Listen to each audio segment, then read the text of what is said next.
المحصي يا الله المبدي.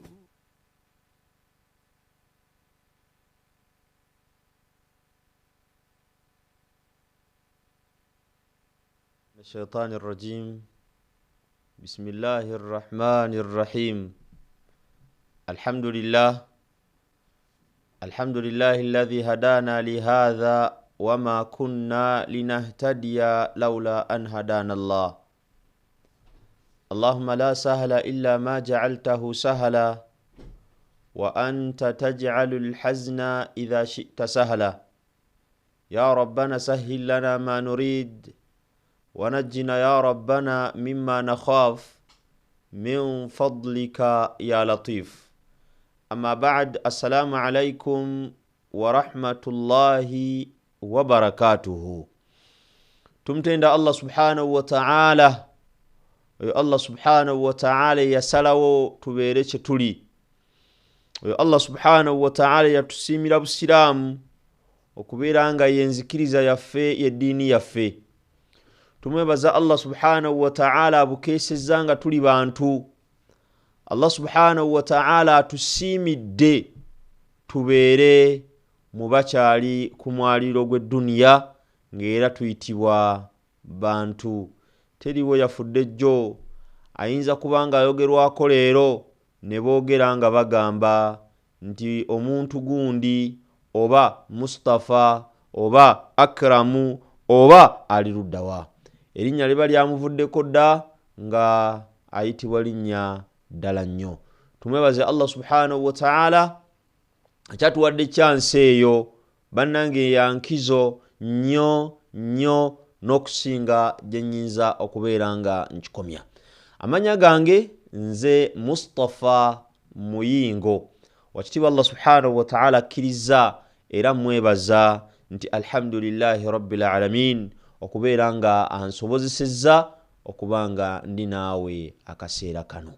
Eno yesho yaffe ekulembedde bukyanga tuyingira mwaka 2025. Eno yesho eyenkulaakulana. Nze naawe we are meeting for the first time. Kullu aam wa antum bi khair. Tusaba Allah subhanahu wa ta'ala omwaka agutufuulirenga mulungi. It is in January that we lay strategies. We plan biki bye twagala wakitiibwa Allah subhanahu wa ta'ala atuwe tutuukeko mu mwaka 2025. Tukoye obupangisa. Waliwo abamaliriza okusoma nga ekiriwo mu December awo tubadde nga tugamba no one can hire you during this festival season, but you wait, let come to January inshallah you'll get a job. Abamwe mayumba twagazimbye naye tulina essuubi nti fenna anti omwaka 2025 bingi nze naawe bye tulowoozaako.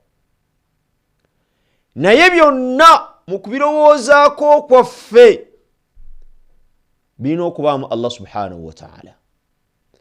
Obyogedde, obirowooza, obiroota, naye Allah subhanahu wa ta'ala man yasha. Wakitiibwa Allah subhanahu wa ta'ala kyaba ayagadde ma arada Allahu kaana. Wakitiibwa Allah kyaba ayagadde kye kibeera. Waman lam yuridi Allahu lam yakun waman lam yasha Allahu. Allah kyaba tayagadde ne bw'oyagala nnyo tekisobola kubeera. Kiki njagala oteekeko ebirowoozo byo amakya ga leero. Njatukkiriziganye nze naawe nti Allah subhanahu wa ta'ala nannyini nsi yagiteekateeka ebyokubeerawo byonna yabiwandiika n'ebitaabeewo. Allah subhanahu wa ta'ala ina version yabyo nti singa byali byakubaawo era byali badde bwe biti.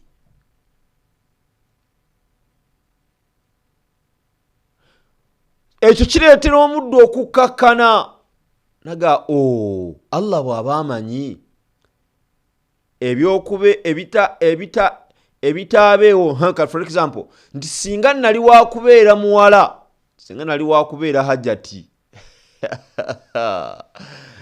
nali badde saa zino nafumbirwawa kuba ndi mu myaka egifumbirwa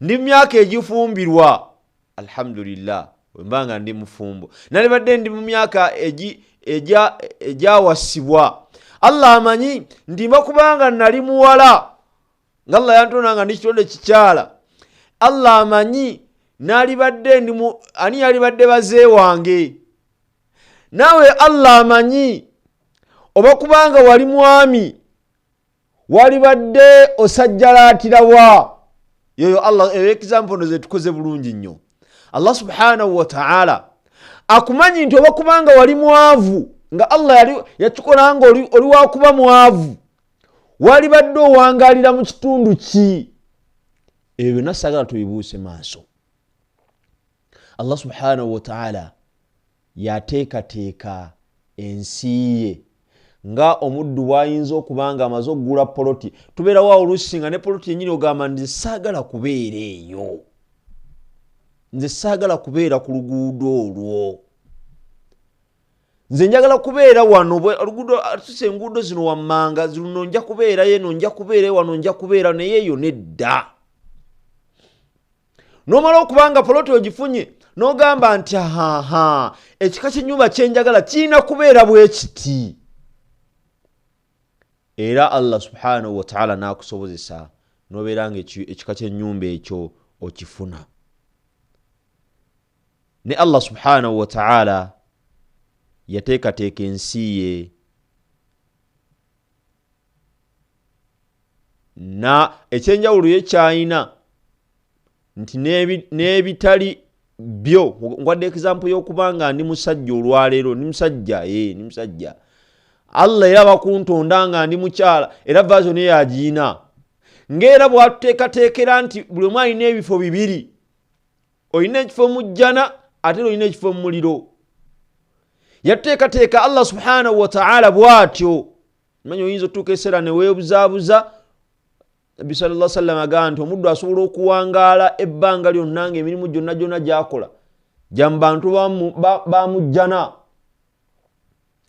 n'abanga anaatera okusembera eri Allah anaatera okuba nga amusinkana n'akola omulimu gumu bwe guti nga gwa mu bantu bamuliro n'aguyingira and the reverse is true omuntu asobola obeera waawo n'akola ebikyamu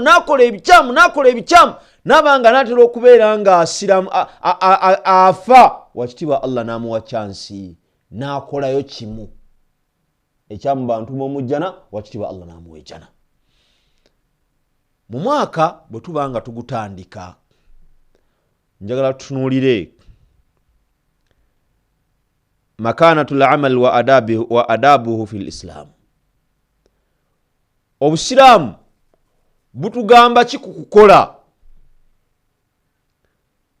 kubanga olwaleero nze nzize wano olaba kabbaako kakugamba scan to donate nkugamba nti owaaye tuweeyo tuyambe ku baana baffe bamulekwa waayo babeere bulungi nabo essaawa zino nkugamba nti nabo tutandise okubanga tulowooza bagenda kutandika batya okusoma waliwo abeetaaga engatto waliwo abeetaaga uniform waliwo abeetaaga biyitirivu kaakati bw'obanga obadde tokola twalibale tubikola ebyo tekisoboka kyobola Allah subhanahu wa ta'ala mu suratul Jumu'a yatugamba فإذا قضيت الصلاة Allah subhanahu wa ta'ala tugamba nti essola bw'eba ewedde فإذا قضيت الصلاة essola bw'eba ewedde fantashiru fil ardi mugende musaasaane mu nsi ya Allah subhanahu wa ta'ala wabtaghu min fadlillah munoonye obulungi bwa wakitiibwa Allah subhanahu wa ta'ala wadhkuru llaha kathiran la'allakum tuflihun naye temwerabira bwe mba musaasaanyeeyo mubeeko bye mwogera mujjukire Allah subhanahu wa ta'ala bigambo subhanallah alhamdulillah la ilaha illa Allah allahu akbar tebiva ku mimwa gyammwe. Esswala bweggwa mugende munoonye ensimbi. Era Allah subhanahu wa ta'ala munaba aga waja'alna an-nahara ma'asha.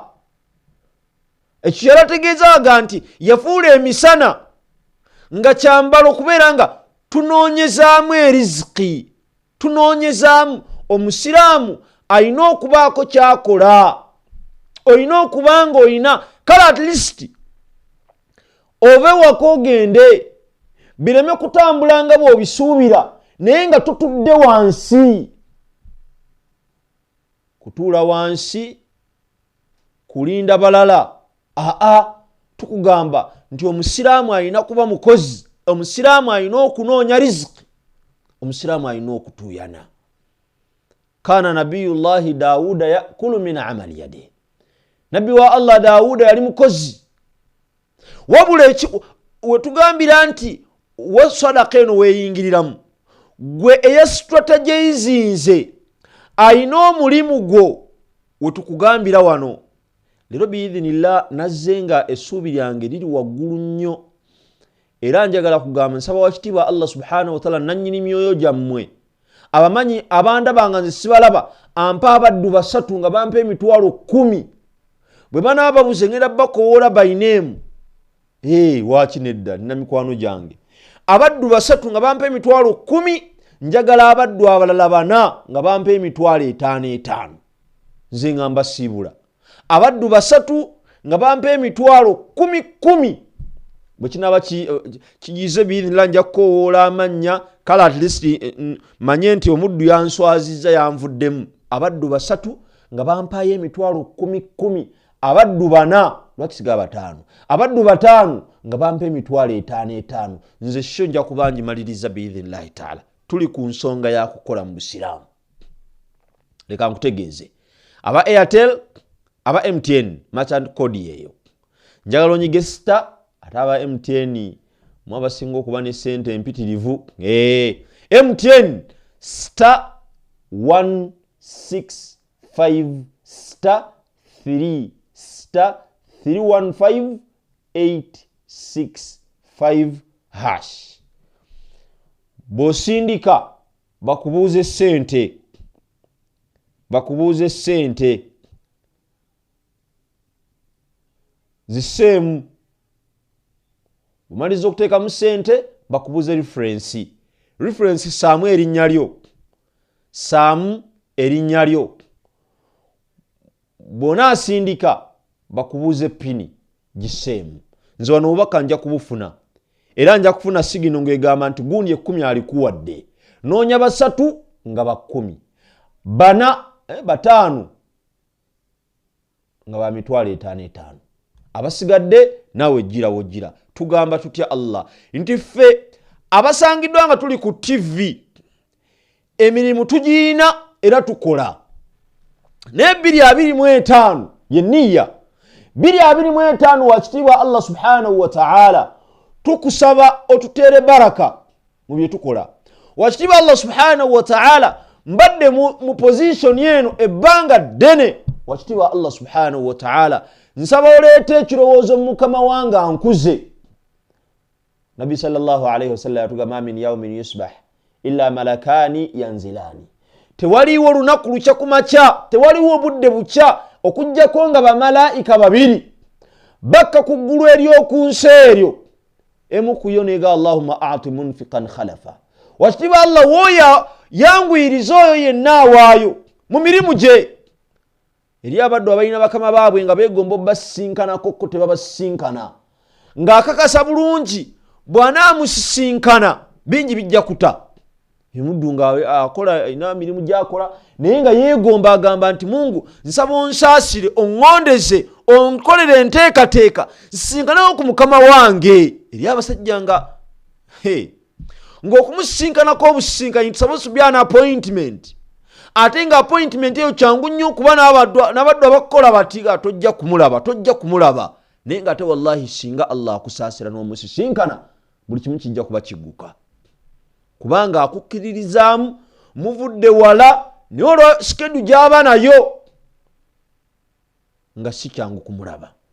Olwaleero njagala tumuleete okumalirira okugamba wakitiibwa Allah kino kyenkuwa nkikuwa lwakubanga wakitiibwa Allah si nkwebaza okubanga omulimu ogumpadde ngwina. Nasoma na bangi naye nzaani awo nawo wakulu weetaaga okuyimiriramu awo. Njagala abaddu bajje nga tugamba wakitiibwa Allah subhanahu wa ta'ala nkwebaza. Kale wallahi Allah nkwebaza. Bwe mbadde nzija olwaleero omukyala Rashida Nakaweesa nkulowoozezzaako, wallahi billah nkulowoozezzaako. Bwe mbadde mu mutima gwange nstrategizinga nga namaze otegeera biki ebiri mu baana baffe be tuweerera nti n'emmere yabaweddeko fiizi nazo zennyini tulina zitali kato zinoonya. Nkulowoozezzaako Rashida, nsaba Allah subhanahu wa ta'ala akunjagalire ayoze omutima gwo ebiyinza okuba nga bizitoye mu gwo. Wakitiibwa Allah subhanahu wa ta'ala ayagale buli yenna gw'oyagala. Pegasus Technologies yakulembedde n'ennusu 2463.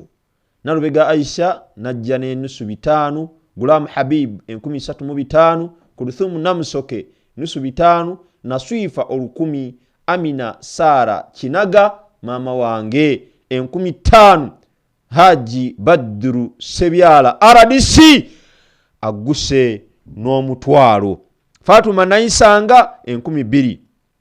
Haji Badru Sebyala wotukidde mukadde wange omukyala Rashida Nakaweesa. Njagala nze naawe Haji Badru Sebyala tulete takbira olw'okurecognizinga omukyala Rashida Nakaweesa kyakoze. Allah subhanahu wa ta'ala amuleetedde okubeera nga Allah amuyisirizaamu edduwa yange ow'emitwalo 10 mufunye. Allahu akbar. Takbira Haji Badru nze naawe tuleta takbira zo tuba mu kusinza Allah kubanga tuba tumwogerako. Allahu akbar, la ilaha illa Allah, Allahu akbar, Allahu akbar walillahil hamd. Oy nawe awereze zitaweze 10 tulete takbira olw'okwebaza omukyala Rashida Nakaweesa emitwalo 10 agiwaddeyo noonya 2 biidhnillah. Tulete takbira nze naawe owange buli aliko ngezo z'oweerezza. Mama wange kasa gwe mama wange tosobola kugaana mutabani wo kyagambye. Allahu akbar, la ilaha illa Allah, Allahu akbar, Allahu akbar walillahil hamd. Tonyiga kati omuddu bw'abanga akutte 10 n'ali waayo lwaki tukabbara, lwaki tutenda Allah ku lulwe. La ilaha illa Allah Muhammadu Rasulullah. Abange ensonga gye ndiko olwaleero ya busiraamu n'okukola nti omwaka twaguyingidde tulina okubeera nga tetulera ngalo, tubeeko bye tukola. Gwaguyina omulimu tutandise na kwebaza Allah. Allah tumwebaze okubeera nga omulimu agukuwadde. Omugambe wa kitiibwa Allah subhanahu wa ta'ala nasoma na bangi. Mu kubeera nga nasoma na bangi wa kitiibwa Allah nzaani akola ku Salaamu TV. Allahu akbar walillahil hamd.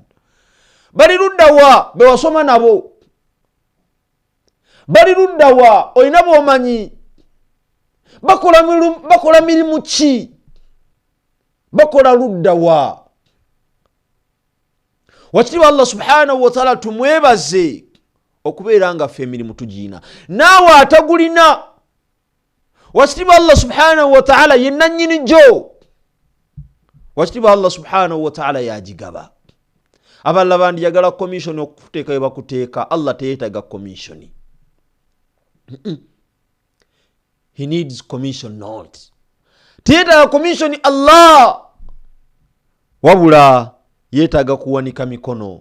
Gwe wanika omukono emikono n'omugabo wa kitiibwa Allah wakitiibwa Allah nasoma nayita ndayitamu wakitiibwa Allah ne bakadde bange ne mbalumya mu mbeera y'okwerekereza wakitiibwa Allah subhanahu wa ta'ala nkusaba oleeta omulimu wakitiibwa Allah okugenda okuntebenkeza. Allahumma a'ti munfiqan khalafa. Malaika zikusabira zigamba wakitiibwa Allah teeka obwangu mu nsonga zoyo yenna awaayo. Aye Allah teeka obwangu mu nsonga zoyo yenna awaayo. Promotion z'abebitiibwa Allah yazigaba. Salary increment wakitiibwa Allah yamugaba. Si bantu ya ikhwani. Bantu sibe baleeta promotions. Sibe bateeka omukisa mu bye tuyina. Wabula Allah. Wakitiibwa Allah subhanahu wa ta'ala. Kyaba yagadde kibeera. Wakitiibwa Allah subhanahu wa ta'ala kyaba yagadde kibeera. Bw'asalawo Allah subhanahu wa ta'ala aga nti njagala omwaka guno obeere nga ate gwe bosi waabwe nga 2024 obadde mubaka wujja byenda tulobe kubyeyita wano nga kati gwe ssebo olika wujja byenda olw'ensonga munaye decision making toyinaamu. Allah subhanahu wa ta'ala asobola obikola nga banna babaddeyo tebavuddeeyo wabula n'obeegattako. Ekyo Allah subhanahu wa ta'ala tukimugambe omwaka gutandika. Kitandika nakusooka kumwebaza Allah. Mugambe Allah okinoonye muggwe ku akawunti ogenda ojjayo 10. Ewa kitiibwa Allah first week y'enkulaakulana nti nekirala nti saa zino okakasiza ddala. Tewaliwo olunaku lwe tuwangaalawo ne ludda. Bwe zibanga ennaku z'omwezi ziri 4 omwezi ogusooka mu mwaka tewaliwo Sunday egenda kujja ng'ennaku z'omwezi ziri 4. Luba lugenze. Kakati bwebanga yeesoose njagalo neegatteko tugguse ensonga eno. Noonya abaddu 2. Abeetaano bo sinafunayo n'omu. Abeetaano sinafunayo n'omu. Wabula baba omutwalo RDC yabakiikiridde dda. Biidhinillah. Allahumma a'ti munfiqan khalafa. Wakitiibwa Allah yanguya. Wakitiibwa Allah wewula ensonga z'oyo awaayo. Wakitiibwa Allah kalubya zitoowereza muzitoowereza ensonga ze. Oyo yenna aba alina n'agaana okuwaayo. Malaika bwe zitozisaba nga akanyomero kendi mu ŋŋamba tuli mu kwebaza Allah bwe tubanga obusiraamu bwadvocatinga nnyo bukubiriza nnyo omuddu okubeera nga akola nga gwe omulimu oguyina tutandise na kumwebaza Allah. Nabbi sallallahu alayhi wa sallam yalunda ku mbuzi li ajir nga anoonya mpeera. Today you're seated home because you cannot do such unestimated job. Toyagala kuva waka genda kukola olw'ensonga omulimu gwe bakulagiridde omulimu gwe bagamba ogunyooma. That's not Islam. Obusiraamu butukubiriza okukola. Obusiraamu butukubiriza okukola. Aga al-muslimu al-qawi. Omusiraamu ow'amaanyi afdal wa awla yasinga era wa waggulu nnyo okusinga omusiraamu omunafu. Omusiraamu ow'amaanyi amaanyi awo tuyinza okugenda mu bingi. Gwe bagambye nze bwe ntulaawo nendaba Rashida Nakaweesa simugirako enkofiira gye sambadde ne muwa saluuti kubanga ayimiridde gwe nga tonnagimpa 10.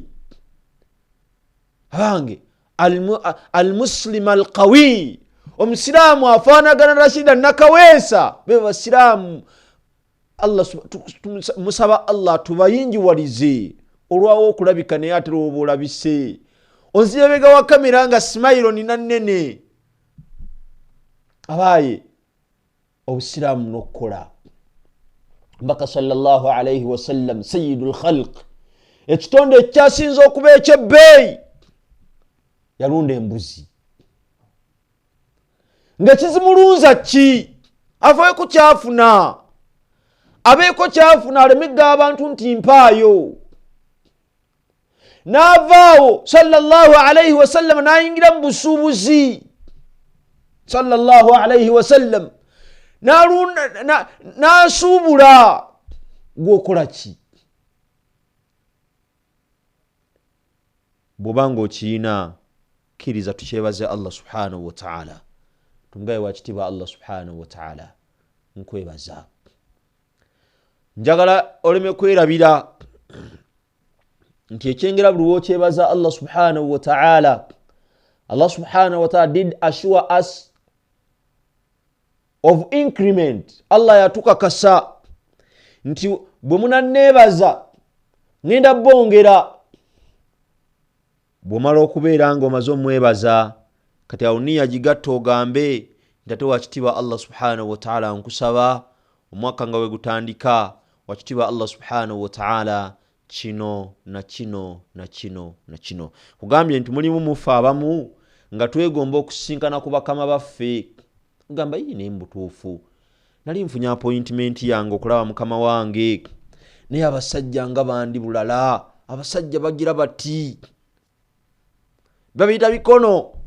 Ga nti appointment ate kaakati kakananga biyise 224 nagwako nga mukama awo tomulabye. Wallahi byenjogera mmanyi gyebiri, binza obutafaanagana nga nze ate naye wallahi era n'essimu wangu Shatra can relate.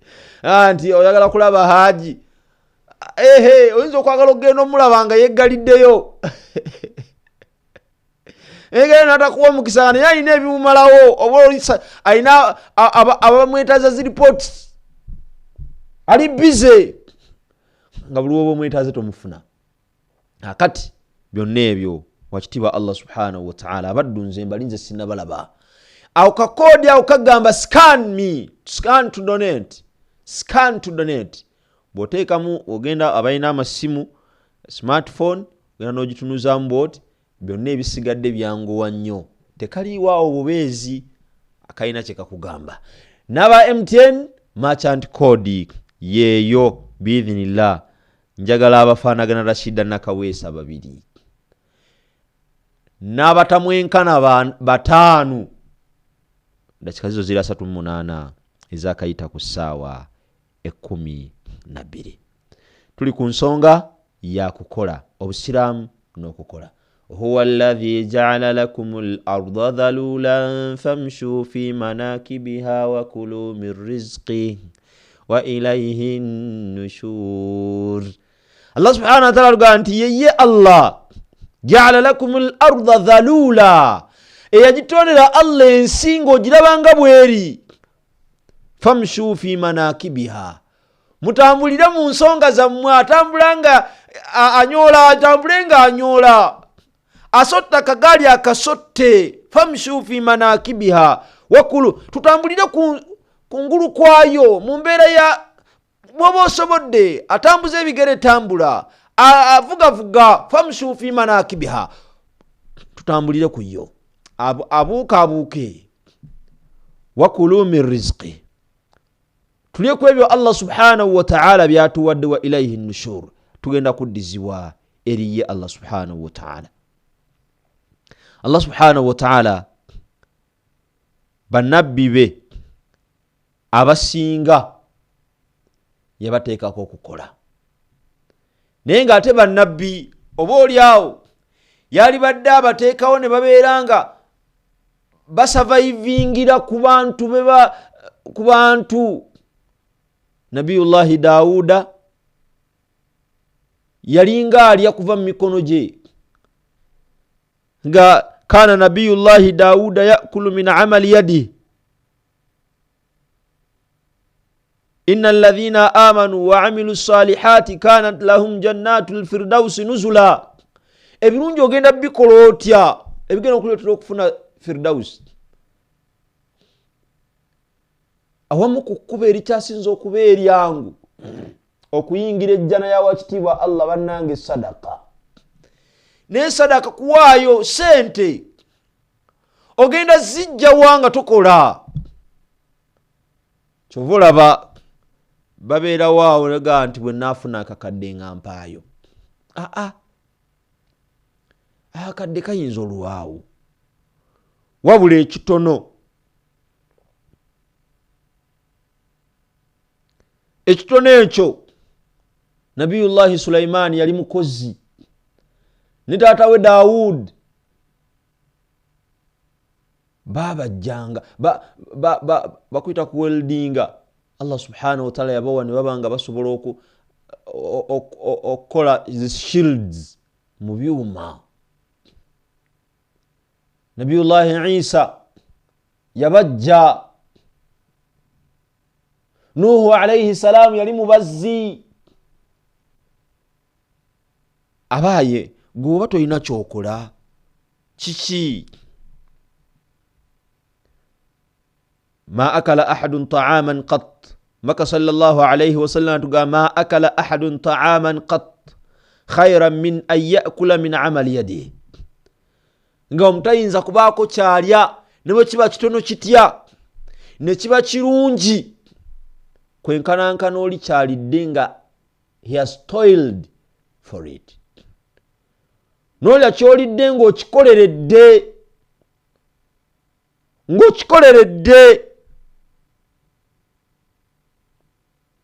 Allahu akbar walillahi alhamd. Walaqad atayna Dawuda minna fadla ya jibalu awibi ma'ahu wat-tayr wa alanna lahu al-hadid. Wakitiba Allah subhanahu wa ta'ala yamuwa kubanga asobola okumoldinga ebyuma nasobola okubanga abijja mu kyayagala. Gwokola mulimu ki? Inna Allaha yuhibbu idha amila ahadukum amala ayyutqana. Kyokola kyonna kakasa nti okipafectinga ku mirimu gye batukozesa. Don't underestimate yet the salary. Akasa nti kyokola ne wabanga salary omulabanga mutono, do it well. Bwe Busiraamu Allah subhanahu wa ta'ala alaba. Awo webajja okusanga awo abagenda okuwa zoyagala. Ne their guys alekawo omulimu olw'okuba gumuwa salary mutono nagera n'atuula nga nze sigenda kuddamu kukola. Obusente bwenfuna butono. Mutuufu njagala kuwa amagezi nti kyoba okoze kiba kikyamu. Sigala kwogwo ogutali mulungi. Weesige Allah kuba Allah amanyi nti awo oli. Allah amanyi. Tewali kibaawo okujjako nga Allah akimanyi. Amanyi okunyigirizibwa kw'obaddemu era kw'olimu. Naye bw'onaasala n'ogamba nti kodduka ogenda otule wansi, ojja bba okoze bubi. Sigala w'osigadde awo. Ojjemu mu ebyo Allah subhanahu wa ta'ala byakuwadde ogambe wakitiibwa Allah kitono kyenfuna. Naye oba oli awo mba kubanga nfuna ekinene nange nalifaanira Rashida Nakaweesa. Kazizo tuli mwana munya ezakayita ku ssaawa 12 nkugamba ntya nti wa Airtel kwate essimu yo ogambe a'udhu billahi minash shaitani rrajim. Kwate essimu yo shaitani ogigobe ogambe nti Rashida Nakaweesa bw'abanga awaddeyo 10 nange nsobola. Tunyige star Airtel nyiga star 185 star 9 star 43 42 9 8 9 hash. Bona asindika bakubuuza sente. Bwe yagadde kuyita mu wa mutwalo Haji Badru Sebyala RDC yakukulembedde dda. Yataddewo dda ekkubo. Bw'oba oyagala kubeera nga Mukyala Rashida Nakaweesa yatandise dda. 10 yali waddeyo dda noonyayo 2 baba 5 simanyi sinalabako n'omu naye nga yiga Ahmed naye alhamdulillah azze n'enkumi ze 2 ne Hamida Namutebi 3,000 aziwaddeyo. Bwe nkyayimiridde bwe ntyo ng'omukyala Rashida Nakaweesa ali waggulu mu bire ngaddiriddwa Haji Badru Sebyala n'omutwalo renji neye bannene abaami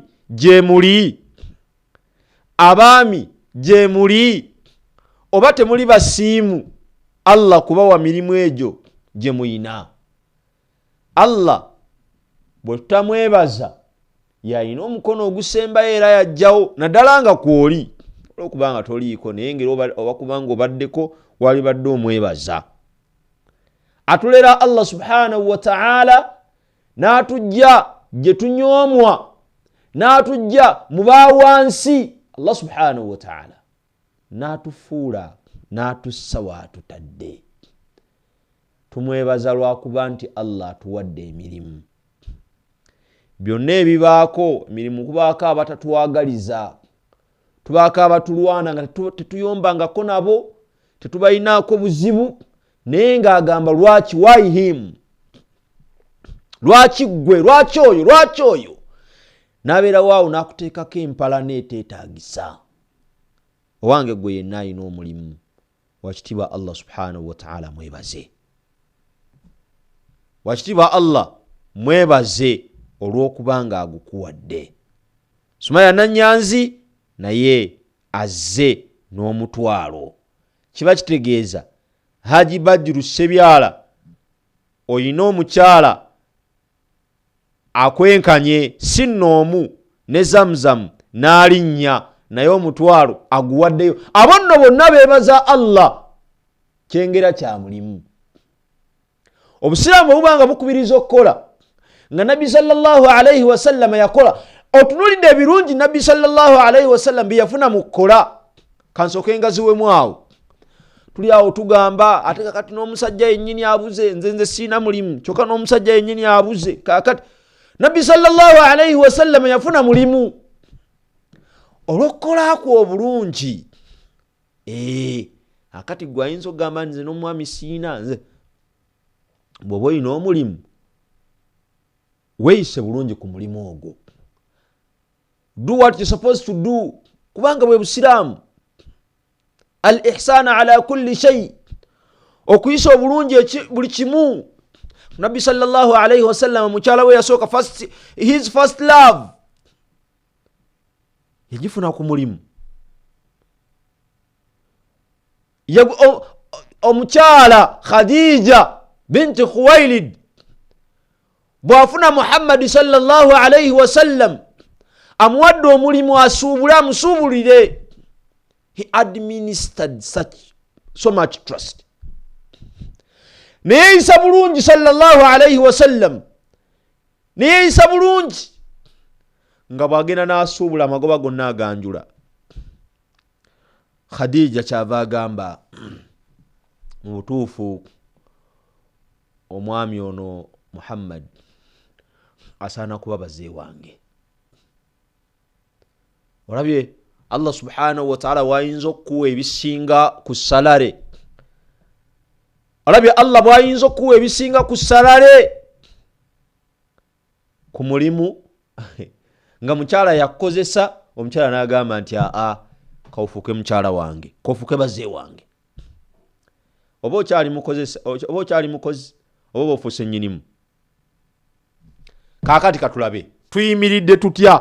Wasiba Allah edduwa yange alhamdulillahi rabbil alamin, alhamdulillahi rabbil alamin. Tuyimiridde bwetti. Omukyala Rashida Nakaweesa emitwalo 10 yagiwaddeyo. Mu dakiika zetubale tukyalimu 5 ezakayita ku ssaawa 12. Mukyala Zamzam n'alinnya naye omutwalo n'aguwaayo.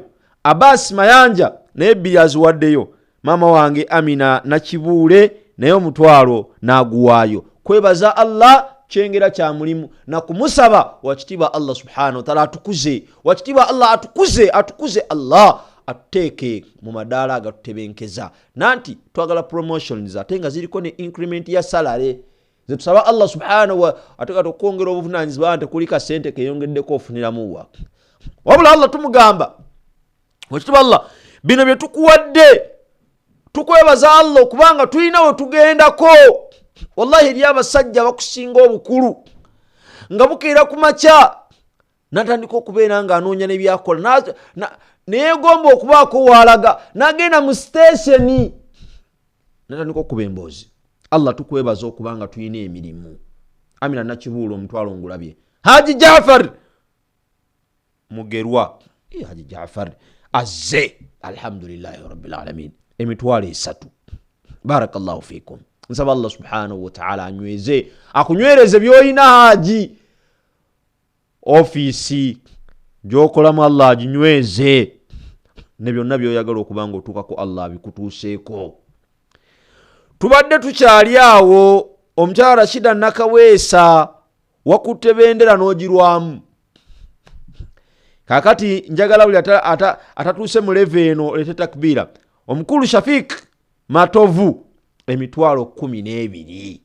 Allahu akbar la ilaha illa Allah Allahu akbar Allahu akbar walillahi alhamd.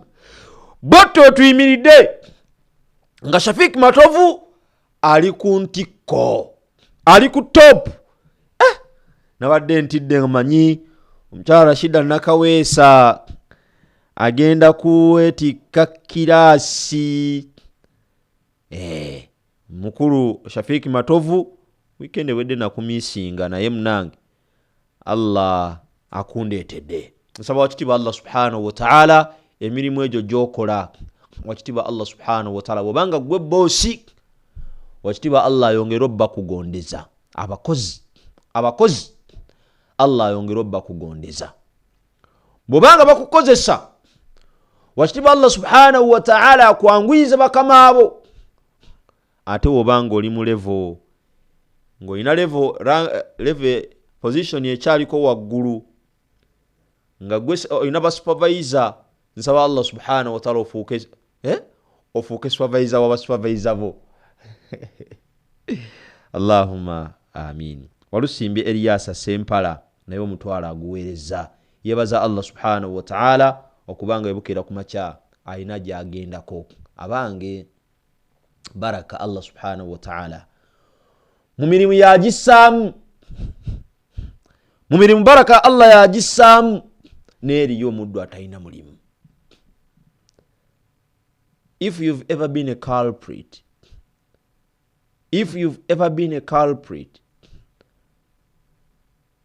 you can relate. Butcha n'osaala n'odda mu buliri, enjala n'ekuluma ku ssaawa 4 n'ovaayo n'otandika okwesooza, gwayomba okubeera nga abantu bakubira amasimu tebagakwata naye nga abantu bali olw'emmande n'onyiiga ku ssaawa 3 okubidde mukulu w'essimu n'agaana ogikwata n'otandika okwesooza n'otandika okubanga owala n'abantu. Lwaki? Olw'okuba bakubira amasimu tebagaddamu. Allah nno bw'akusobozesa n'obeera nga data ku WhatsApp omulina n'otandika okukebera status ibane, why are they not viewing my status? Lwaki? Toyina byakukola. So mukulu Shafiq Matovu nsaba Allah subhanahu wa ta'ala ayinjiwaze. Ibrahim Tamusuza naye 2000 azireese. Mubaddu ab'emitwalo 10 mbuzaayo ogwo. Wakitiibwa Allah ayinza kubaani anzija kukaguwa kuba mukulu Shafiq nabadde neesuubiza nga bwe sikulaba ngenda kukukoowoola kubanga nazze nga tageti yange y'abantu 3 nga bampa emitwalo 10, abantu abalala 5 nga bampa emitwalo 5. Bwento bwe nazze omukyala Rashida Nakaweesa Allah gwe yasoose okuyisaamu edduwa yange 10 n'alimpa. Naawe nojja n'emitwalo 12 nemanya nti alhamdulillah babiri. Haji Jaafar Mugerwa taata wange najja n'emitwalo 3. Lokwa saata mne na wallet nalibadde nyongerako 2 ne gifuuka 5 nemanya nti at least ninayo omu. Ne alhamdulillah rabbil alamin bwento bwenkyayimiridde n'ab'emitwalo muli banjiko alhamdulillah rabbil alamin. Mama wange Amina alina itwe 1300 naye aluweereza ayina gyakeerako alhamdulillah rabbil alamin.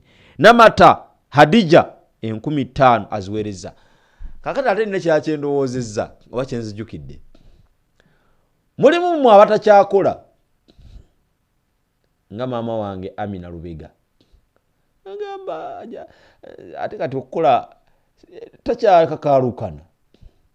Wabula ng'ayina wayinza okukeera ku makya n'aga nti ate ekyo noba tabagambye nga bagira bugizi ne baba nga balina obligation ey'okujja gy'oli ne baleeta haqqiyo. Oba nkinyonyodde bulungi? Oyinza okuba nga tokyakola naye ng'olina w'osolooza. Abo nabo basabire Allah, beebalize Allah ayongere abakugondeze. Musajja omu yali annyumiza, yali agamba ayagala dduwa nga Sheikh wallahi nsabiraako. Ennyumba zange nali njogera naye ku nsonga za zaka. Yali zaka, ensonga yali ya zaka mga naye wallahi aje. Zaka omuwaawo mukwano gwange nga wallahi zaka nedda. Kubanga ennyumba ze nali badde nzijjamu zaka abapangisa sibategeera. Omusajja omu professor yali ku nyumba zange n'agenda nga mbanje emyezi gyange 6. Hakati ebintu ne mugamba ezo entono ezo z'ogamba z'oyina z'obojjamu zaka kireme kutawaanya. Salawo gisasule monthly ngenti ennyumba zange ziva milioni 2 omwezi. Milioni 2 buli kakadde. Oyinza obutano wanunuza nnyo rent bagitatya property tax yes ebintu nanti naye abeera once a year. Bamusasula once a year. Kati ojja olw'emigaso gya zaka olw'emigaso byo byogenda ofunamu ogamba nti nze buli mwezi ngenda kuwanga zaka yange 5,000 ngenda kukwata 5,000 njiweeyo 5,000 milioni zange 2 nanti buli kakadde 2 kitundu. Kubanga eno ibada yes ey'omwaka tuba tulina okubala expenses kati atosasula kasasiro atosasula property tax byonna tuba tunobijjako. Naye olw'okuba kino kifunamu nnyo n'okusinga biri ebirala lwana kakati abo nabo ndoza twalyebaziza Allah mweyo ango okubeera nga tulina mirimu tebatukozesa naye tulina wetusolooza. Naffe twali bali twebaza Allah subhanahu wa ta'ala.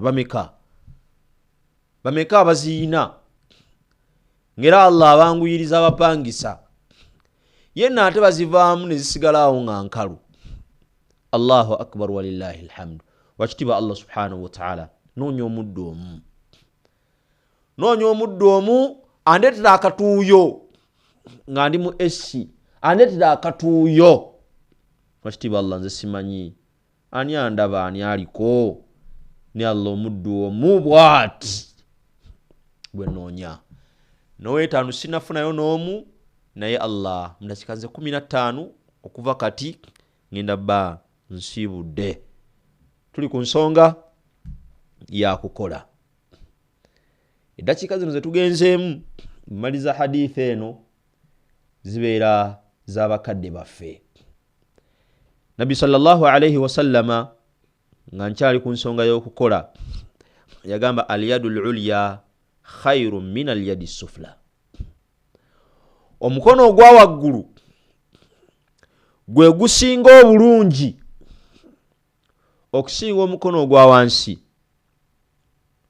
wabda biman ta'ul wa khairu sadaqa an dhahri ghina wa man yasta'fif yu'iffahu Allah wa man yastaghna yughnihi Allah. Mu riwaya endala n'agamba al-yadu al-ulya khairun min al-yadi as-sufla. N'agamba wal-ulya huwa oba hiya al-munfiqa, nga nti omukono ogusinga okuba ogwa waggulu gwe gusinga okuba omulungi era ogw'ebbeeyi okusinga ogwa wansi. N'agamba nti ogwa waggulu gwe guwaayo, gwe gugaba. Ate woba ogaba akwata oguba wansi, guno gwe guba gurisiivinga. Agamba al-yadu al-ulya khairun min al-yadi as-sufla, oguwaayo ogwa waggulu gwe gusinga okuba omulungi okusinga ogwa wansi. Abaaye obusiraamu butukubiriza okukola. Nabbi sallallahu alaihi wasallam hadith emiyaga la yazalu abdi, omundu tayinza kubeera ng'awangaala mu bulamu bwe yatakaffafu nnansa, nga yawangalira mu kugaba abantu nti bane mumpeeyo. Takola emirimu yagigaana, aginyooma, wabula n'alizootinga kukubeera nga gaba abantu abaye mumpeeyo. N'akyawa ne baakyawe, n'akyawa ne baakyawa, okujjako ng'agenda kujja ku lunaku lw'enkomera walayisa fi wajihi muzaatu lahmi, okujja nga ku lunaku lw'enkomera agenda kujja nga mu feesi ye Allah amuggyemu ennyama. Kuba akafaananyi butya bw'oyinza okufaanana. Babuuze nti ate ono agamba nti kaana yatakaffafu nnansa, yalinga asabiriza abantu, yalinga asabiriza abantu, yawangaaliranga mu kusabiriza ng'ayina naye ng'ate agamba banne bane mumpeeyo. Abaddu abo gye bali. Tusaba Allah subhanahu wa ta'ala atuwa okumatira ne byatuwadde. Allah subhanahu wa ta'ala tumusaba akanyomero ke tugenzeemu kabakadde abafu baffe. Alhajj Walusimbi Eriyasa Sempala bwetwogedde ku bakadde ayongeddeko 50,000 era wenjogerera ali 1,500. Nasona ajja n'omutwalo ayongeddeko 5. Hajji nsaba Allah subhanahu wa ta'ala akusiime, nsaba Allah subhanahu wa ta'ala yanukule okuwanjaga kwaffe. Nantege Fatima naye 2,000 aziwaddeyo. Awo saagala kwogererawo bigambo bingi kubanga nze mbyogera abakadde. Maama wange ne maama wo bwe babanga bali wansi wa ttaka. Taata wo wange wali mulamu, jjajja wange, bajjajja bange bo bangi. Mwakitiibwa Allah subhanahu wa ta'ala nkusaba obasaasire, obasiime Allah subhanahu wa ta'ala okuba n'omuzzukulu nga nze.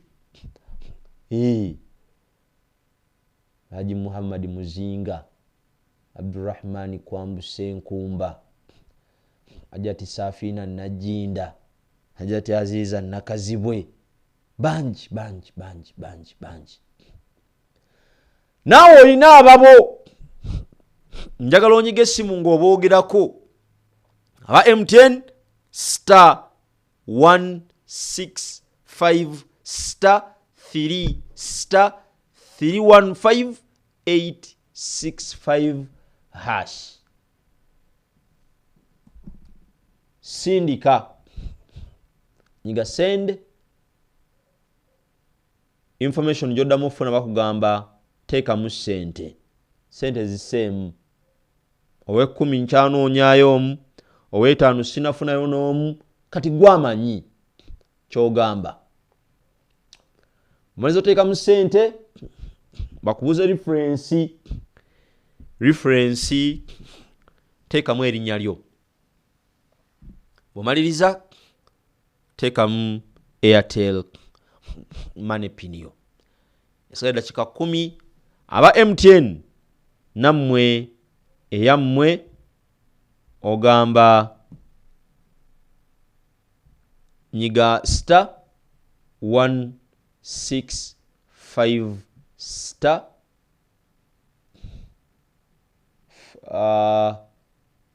nyiga star 165 star 3 star 315 865 bona nyiga send oba okay bakubuuze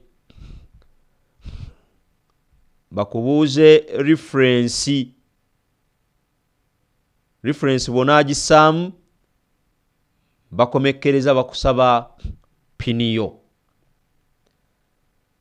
nanti owaayo lwaki twatandise twebaza Allah okubeera nga atuwadde emirimu ne tuddamu okumusaba wakitiibwa Allah subhanahu wa ta'ala atukuze as in promotions ku mirimu egyo.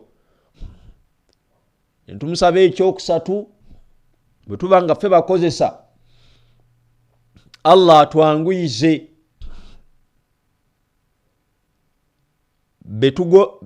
betukulembera nenkugamba nti wobanga ofaanagana nga maama wange ng'ebyokukola wabiwummula wabula ng'olina abaleeta nga balina obligation balina obuvunaanyizibwa babangibwa era omwezi singa guggwako nga tazze omuweereza akanotisi nomugabo waayo mutabani omwezi guli sinnagulaba. Abo nabo baba beetaaga Allah batugondeze. Bangi badduka n'emyezi asenguka kiro nga weebase nadduka n'agenda. Nenkugamba nti Allah subhanahu wa ta'ala alina abaddu nga basaaze nnyo n'okusinga ne mwana tunga emirimu egyabwe tegiwangaala. Ojja uti nga yeerogozza nze sente ze bampa ntono nkola nnyo. Gwanagaye nti sente zirina kuyinjiwala ate nga omulimu oguvuddeko. Sigalawo okole bw'oti. Bw'okwata omutwalo ng'oguwaayo. Bw'okwata ebiri ku sente ezo zennyini ze bakuwadde. Allah subhanahu wa ta'ala nga abikola. Kubanga Allah subhanahu wa ta'ala yabisobola. Dakika ezisigaddeyo nenkugamba nti twakola endagaano naawe. Alhamdulillahi rabbil alamin. Haji Ayubu Kyazze abuzeeko katono. Haji Ayubu Kyazze. La ilaha illallah Muhammadur Rasulullah. Haji Ayubu Kyazze azze. Alhamdulillahi rabbil alamin. Haji nsanyusa okulaba emitwalo 805. Aisha singa omwongereddeko ne giwera Allah nayanukula edduwa yange ajati Aisha ajja Ayubu mwongerereko emeka omutwalo gumu 905. Edduwa yange tageti yange ebadde ewedde. Tageti Haji Ayubu abadde agimaze. Hussein Twahiru 1000 aluweereza. Samira Nabatanzi naye 1000 aluweereza. Allahu akbar walillahi alhamd. Wakitiibwa Allah subhanahu wa ta'ala, I'm grateful once again. Nzaani Allah nenkusabye nogonza abaddu ezisigaddeyo kuza Haji Ayubu Kyazzaani azijjuza.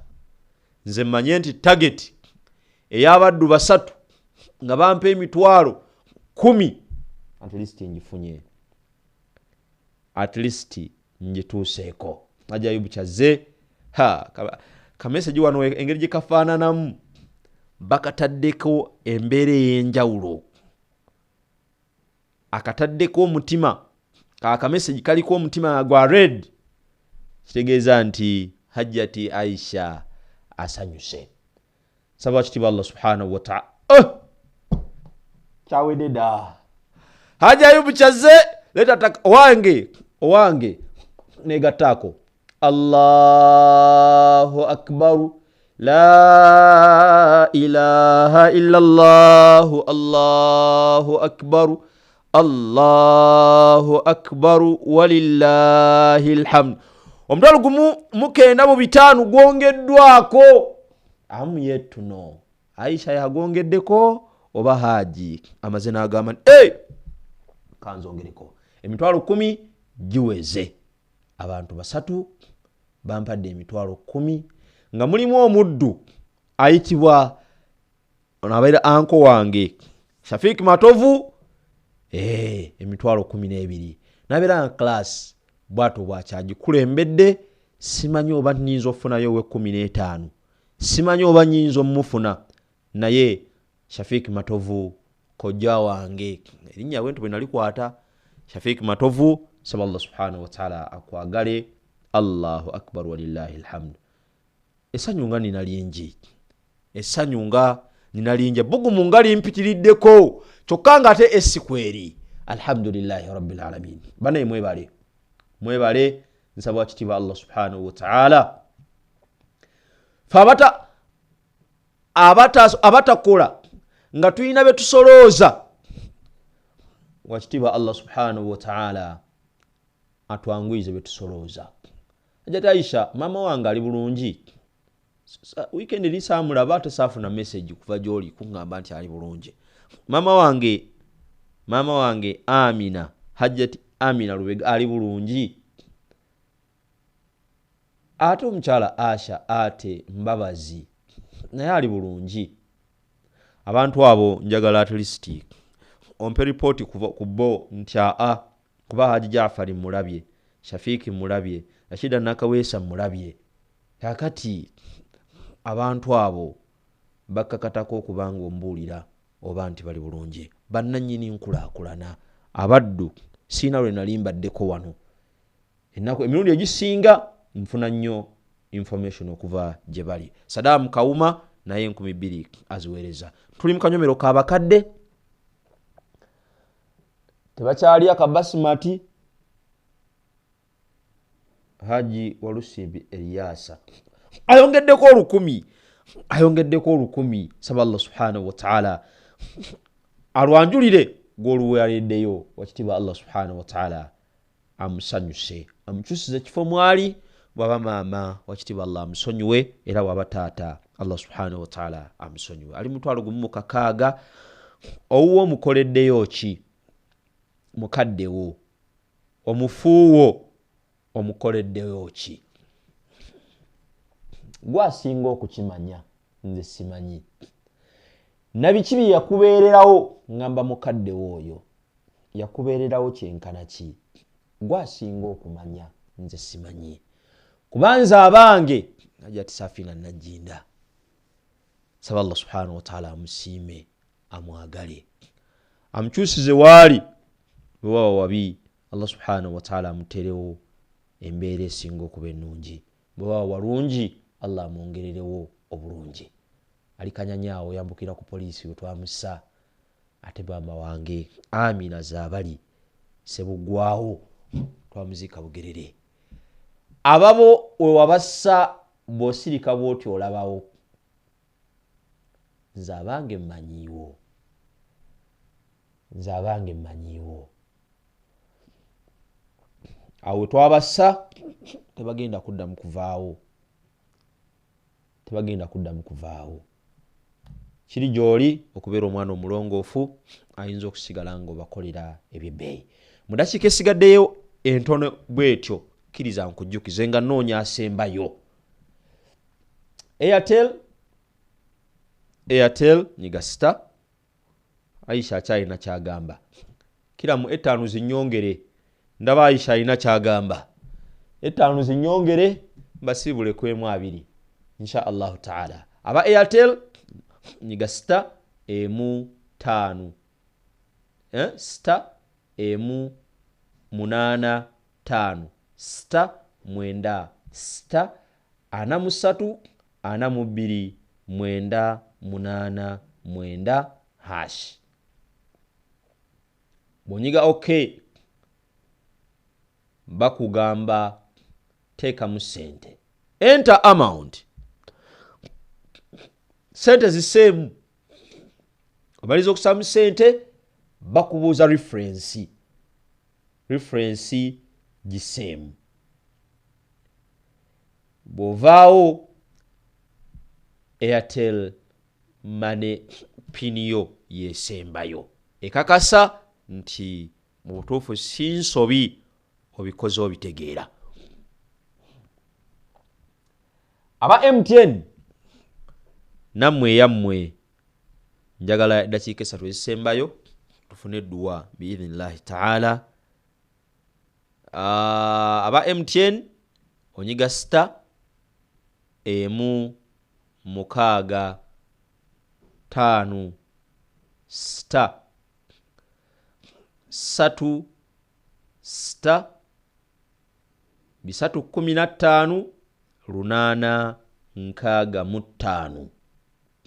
Ngambye star emu mukaaga 5 star 3 star 315 8 65 osembyeyo akadaala.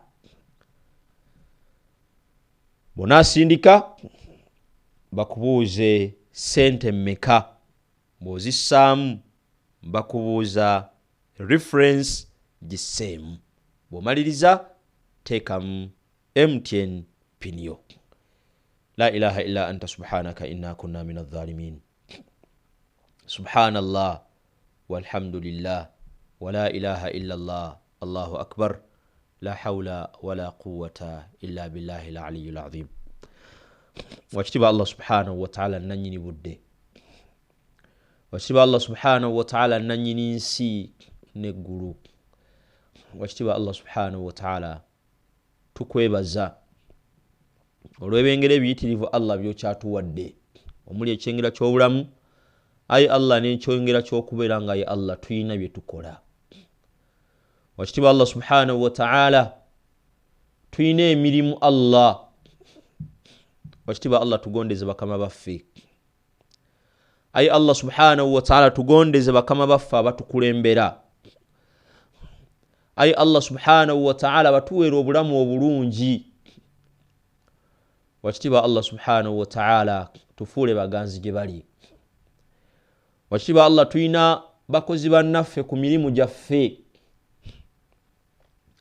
Wakitiba Allah subhanahu wa ta'ala batugiremu ensaalwa ku birungi bye tuba tutuuseeko. Wakitiba Allah subhanahu wa ta'ala teeka enkolagana ennungi wakati waffe. Wakitiba Allah subhanahu wa ta'ala bamuffe ayi Allah tetukyakola tetukozesebwa. Wabula tuyinayo tujja riziki okubeera nga tetutawaanya baana.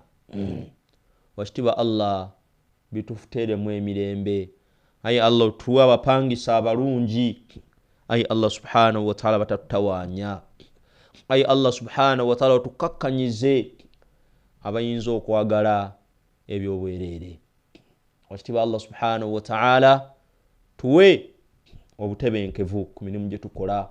Ayi Allah abatagiina ayi Allah gibawe. Ayi Allah omuddu wo Shafiq Matovu ono ayi Allah subhanahu wa ta'ala gwasinga okumanya ebimuli ku mutima. Ayi Allah subhanahu wa ta'ala mumalire obwetaavu bwe. N'omukyala Rashida Nakaweesa, Haji Jaafar Mugerwa, Haji Walusimbi, Haji Ayubu Chazek. Ayi Allah n'abalala ffenna abawaddeyo. Ayi Allah subhanahu wa ta'ala akkiriza otwaleko ku nnyumba yo. Wakitiba Allah e Makka. Ayi Allah otwaleko e Makka ne Madina. Ayi Allah mu mwaka guno ogutandise. Wakitiba Allah subhanahu wa ta'ala tuwe okutuuka ku biruubirirwa byaffe bituseetinze. Ayi Allah tujje mu bupangisa. Ayi Allah twale mu bond tugule emmotoka empya tuve ku mmotoka ezitukyawaganya ne bamakanika. La ilaha illa anta subhanaka inna kunna minadh dhalimin. Wakitiba Allah saasira bakadde baffe. Ayi Allah basonyiwe. Ayi Allah obasaasire. Kyusa ebifo mwe webase obifuule ebifo ebisinga okuba ebyebbeeyi. Ayi Allah subhanahu wa ta'ala engoye mwe twabassa kimanya Allah subhanahu wa ta'ala tuzambala ya Allah ntuzikyusa. Ayi Allah tebakyalina mukisa gukyusa sanda mwe twabassa wakitiibwa allah balabirire wakitiibwa allah banywese ai allah balirire essuuka ezisinga okuwunya obulungi wasallallahu ala sayidina muhammad waala alihi wasahbihi wasallim ibanda handijaliya 1,100 gutuuse kalfan gali wango 15 nzirabye swafiya mawejje 15 masaba abdul hamid 12 ne shamim nanteza yasembyeyo saba allah subhanahu wa ta'ala kirize betuwaddeyo wakitiibwa allah atumalira tuteera obwangu mu bikalu bye byonna wasallallahu ala sayidina muhammad waala alihi wasahbihi wasallim wakitiibwa allah subhanahu wa ta'ala atusinkanye olw'essande olujja wakitiibwa allah atulekera obulamu n'embeera esinga okuba ennungi wasallallahu ala sayidina muhammad waala alihi wasahbihi wasallim wasalaamu alaikum warahmatullahi wabarakatuh أحصي يا الله المبدي